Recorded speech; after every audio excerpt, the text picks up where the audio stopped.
Olá, meu nome é Davi, sou estudante do curso de Engenharia de Petróleo da Unifesp e hoje eu vou explicar sobre transformações lineares em criptografia. Transformações lineares elas são como funções, são espaços vetoriais que se relacionam entre si.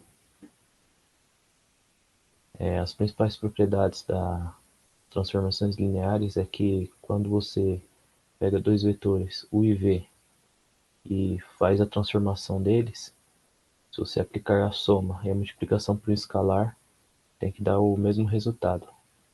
Aí só desta forma que conseguimos provar que é uma transformação linear.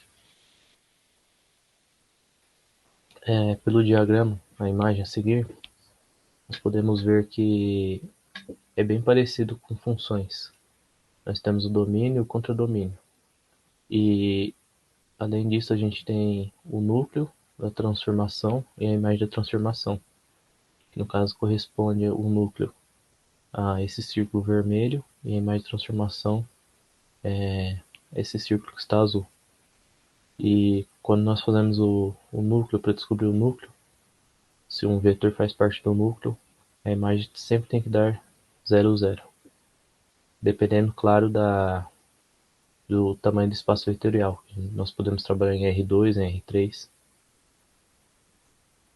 Esse exemplo aqui, nós utilizamos um espaço vetorial em R2 que gera outro espaço vetorial em R2. Mas poderia ser um espaço vetorial de R2 para R3 ou de R3 para R2. Depende muito do que o exercício está falando. Nesse caso aqui, no exemplo, ele está pedindo para a gente verificar qual dos vetores pertence ao núcleo da transformação. Aí para isso basta a gente aplicar a regra que está pedindo os vetores e os que derem o resultado de 0, 0 serão os que fazem parte do núcleo. E os que não fazem parte do núcleo é como na imagem anterior, igual o vetor K que gerou outro vetor M. Pela resolução do exercício nós conseguimos ver que a transformação do vetor 1 e menos 2 e menos 3 e 6 que pertencem ao núcleo. Aí esse é o exercício proposto, né, sobre criptografia, porque através das transformações lineares que nós conseguimos utilizar, criptografar mensagens, para que elas só cheguem às pessoas interessadas, que se ela for raptada antes, é bem possível que a pessoa que pegou ela não consiga descriptografar, porque provavelmente ela não vai conhecer a lei para descriptografar a mensagem. Os alemães utilizavam muito pela máquina Enigma na Primeira Guerra Mundial. Se não me engano, até o começo da Segunda, quando os poloneses quebraram o código e passaram para os aliados. Quem usou também transformações lineares para casos de guerra foi o Israel. Que Israel utilizava códigos com outros caracteres e ficava praticamente impossível de se decifrar a mensagem. Provavelmente na Guerra do Yom Kippur. Segundo exercício, ele passa essa seguinte lei e pede para a gente criptografar a seguinte mensagem: graduação em Engenharia de Petróleo Unifesp. Ele pede para a gente encontrar também uma forma de criptografar a mensagem para que a pessoa, o receptor, consiga ler o conteúdo da mensagem. Aí aqui é a tabela de conversão que ele nos passa. Cada caractere corresponde a um número e nós utilizamos essa transformação da fórmula para descobrir como que os caracteres vão se transformar. Aqui já de forma como estava na tabela anterior, os caracteres, como estaria no caso a mensagem. Aí pela seguinte lei de formação, nós achamos o determinante. Podemos perceber que o x e o y, no caso, vai nos dar outro xy de outro vetor, pela relação que está descrita na fórmula. E a primeira ordenada fica acima na tabela para achar determinante, e a segunda fica abaixo.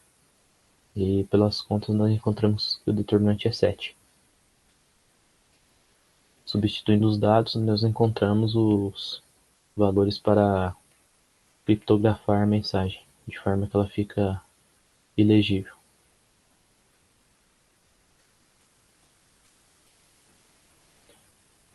Com isso, com as contas que nós realizamos, a tabela fica criptografada. Então, a mensagem não fica legível para o receptor. Pode ver que tem vários caracteres que estão nessa tabela que não tem um caractere correspondente na primeira tabela que nós vimos.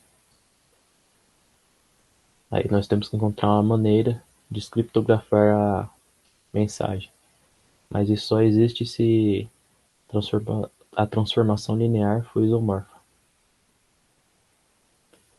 Aí, para que ela seja uma transformação isomórfica, ela precisa ser uma função bijetora. Ou seja, ela precisa ser uma função injetora e subjetora. Aqui é o cálculo de como achar a matriz inversa, para que a gente consiga encontrar a nova lei de formação para descriptografar a mensagem. Nós vemos que é 1 sobre o determinante da matriz de transformação, que nós já achamos, e vezes a adjunta da matriz, que é a transposta. Aí, fazendo os cálculos, nós encontramos esse resultado. Aí a matriz adjunta se encontra por essa seguinte forma, que é menos 1 elevado a i mais j, que o i corresponde às linhas e j às colunas, vezes o determinante da matriz, que no caso seria porque você escolhe uma linha, quer dizer, você escolhe um elemento, e aí ele vai excluir a linha que ele está e a coluna. E no caso aqui da matriz 2, 2, ela vai permanecer apenas um elemento. No caso vai estar na diagonal do elemento que nós escolhemos. Aí nós encontramos essa nova regra para descriptografar a mensagem.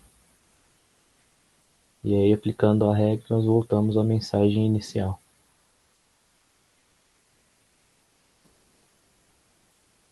Que são as referências do trabalho.